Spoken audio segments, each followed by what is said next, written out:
Today we're comparing Honda's 2200 watt generator with Generac's 2200 watt generator to see which one of these two might be the better buy for you guys. You can see the Honda has a rating of 15 amps at 1800 watts, and if you look at the Generac, it's just a little bit lower of 14.1 amps and 1700 watts. But they do have similar features like these 110 outlets that are on both generators, along with also the eco economy switches that you can see on the Honda and the Generac. But there are a couple things that are different, like the co-minder detector. This detects carbon monoxide levels if they get too high. Also the indicator lights, like that green one, which detects hours. The Generac has indicator lights as well, but Honda also has a Bluetooth feature, which we'll check out later, along with parallel ports. The Generac has that as well, with parallel port protection caps, which I do happen to like that. It just kind of keeps junk out of there. Another thing Generac does have is also this 12 volt port and also some USB ports, which I kind of wish Honda did a couple things like that. It's just a small thing that kind of helps. And if we take a look at the fuel selector switch here, this is a run and choke switch all in one, but it doesn't have a fuel shutoff switch. If you take a look at the Honda, that was something they added new on this feature, which drains the carburetor for storage, but they elected to keep the manual choke switch, which has worked well. When you buy the Honda, this is literally all you get is an operating manual and warranty card. When you buy the Generac, you get the manual, a warranty card as well, along with a small toolkit to do some service and also some DC charging cables as well. And when you buy the Honda at $1,100, well, that gives you enough money to basically buy two Generacs and also the parallel kit as well, and still saving money to, well, maybe go buy some gas or other things that you like. But when it comes to service and also parts availability, Honda definitely has the upper hand. And also another thing too, when servicing the Generac, that's when that small toolkit definitely comes in handy. But for the Honda, you can use basically like a key or maybe even a washer or a quarter to access this side panel, or just get your regular screwdriver and that'll just come right off. Versus the Generac, this is where that toolkit comes in handy again, or you just get out yourself a little power drill like so and pop off that side panel, which is not really anything to grab, so you just kind of pop it out from behind. And now this gives you access to everything you need to in both of the engines, so you can access maybe the air filter or whatnot. As we continue on, we're going to do a weight check real quick and see what these both weigh empty. They don't have any fuel in it, but they do have oil, so this kind of gets our test a little bit closer. As you can see, almost at 49 pounds is where the Honda weighs, and picking up the Generac, it actually feels lighter than stated, but as you can see by the test, it's actually only about 0.8 pounds lighter. We're going to go ahead and start off with our sound check now, and basically at 23 feet away, the Generac is in the eco mode, and so this kind of represents a low load, like 100, maybe 200 watts at most. And if you kind of take a look, we're running basically 59.5 to 60 decibels is kind of our average. So we're going to add a load to this thing now so you guys can see what it sounds like while it's working. And with a standby voltage of 124 volts, we're going to go ahead and turn on this 1500 watt heat gun on high. And then we'll take a look at that kilowatt meter and kind of run through a couple things. So if you look at the watts right now, it's about 1450 watts. And don't even worry about the girl that's out there walking. She never even knew I was here. And if you take a look at also the amperage, we're just above 12 amps and at 120 volts roughly. So we'll go ahead and now do the sound check again. And I was kind of surprised to actually see the decibel level this high, so I did the test 2 or 3 times just to make sure. And sure enough, it came out into the low 70s at about 73 decibels, so I was kind of surprised at that. I was figuring mid to upper 60s at most, but as you can see here, the meter is showing us kind of a higher number. We'll go ahead and do the same test now with the Honda. So again, in eco mode at 23 feet away, now you're looking at decibel levels a couple less than the Generac. So we're hovering right around 57 is kind of our average. So we'll go ahead and do that same test that we did with the Generac just a minute ago with the heat gun. So we'll have the heat gun here and we'll turn that on in just a second. We'll take a look at the meter. As you can see, our standby voltage is actually a little bit higher from 124, almost 127.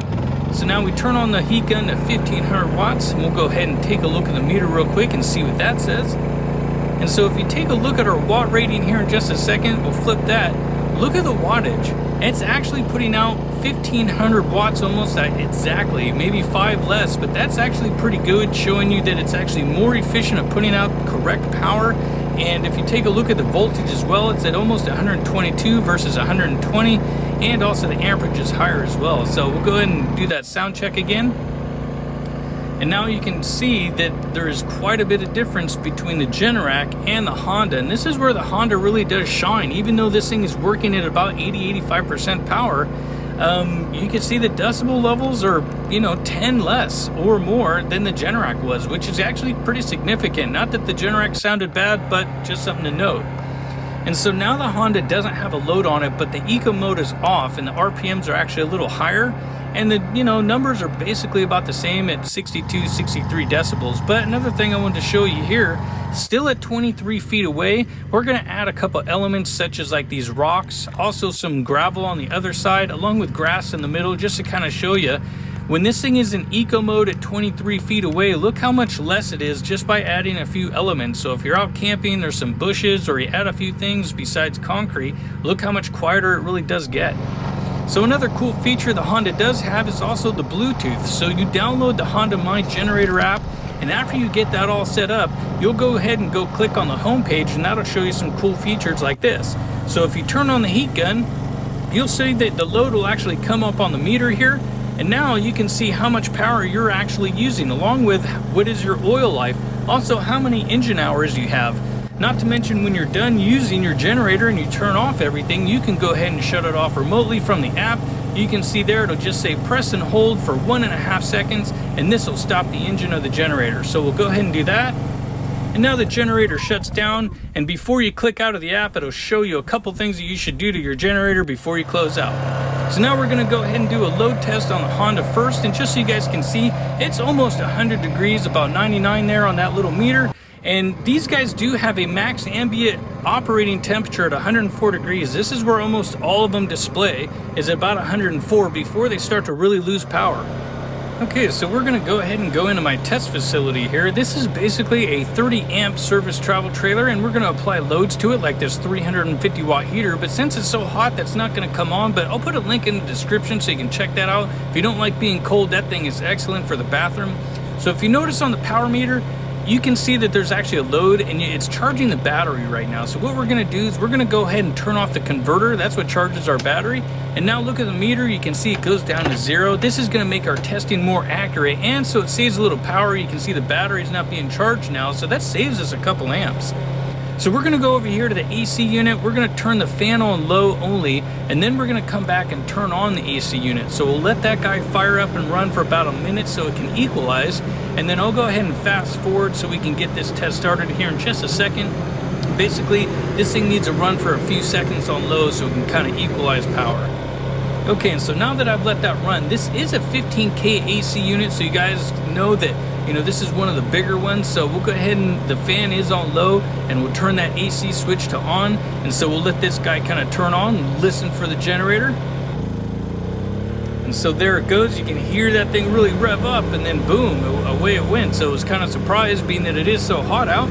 And now that I'm over here, I can hear it running, and I can feel the cold air coming out. And if you look at the power meter there, we're basically using all the power that the Honda generator applies. So at 15 some amps, that's basically it.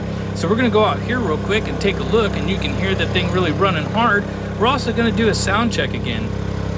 And again, at 23 feet away, I try to make this test real consistent as far as where I put the generator and the meter. You can see it's running right about 73 decibels. This is actually pretty common for most of them. And just for fun, we're going to add a little bit more power to see what this thing can do. We'll kind of stress it out in the heat and see what happens. So we'll turn on a couple more amps with this little outdoor fridge, and being that it's hot, I'm sure it's going to... Well, there it goes. The generator basically revs up and shuts down, says no deal. So we'll go ahead and turn this guy off real quick.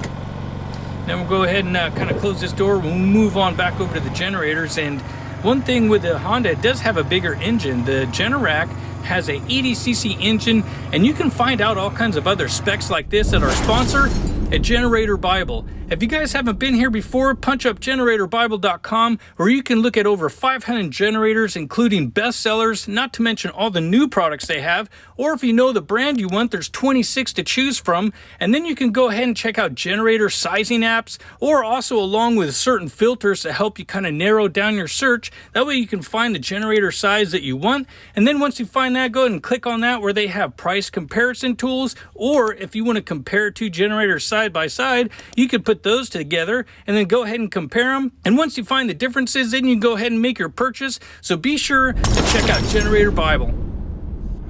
So we're going to go ahead and do that same test now with the Generac. And as you can see, the temperature is about the same, going down maybe a degree or so. It's still pretty darn hot. So we'll go ahead and go back inside the trailer, and we're going to start off with turning that fan on low real quick. So there we go, we got that set on low. And just so you guys know, on this AC unit, being a 15K unit, I don't have a hard start or a soft start or a hot start, whatever it is you guys like to call it. This guy is naturally aspirated, so we'll let this guy run for a few seconds and kind of equalize out. Feel the fan running, no cold air yet. Okay, we'll go ahead and turn on the AC now and leave the fan on low. Go over here so we can hear the generator. And wow, that just kind of took off and away it went. And so now you can see that this guy's actually running as well. I was kind of surprised the Generac did so well of firing this guy up. And you can see that, you know, the AC still is on, and the battery's not being charged either, just so you guys know, but the Generac did well. So we'll go ahead and do a sound check real quick. And just so you guys know, same position, but it is a couple dBs louder.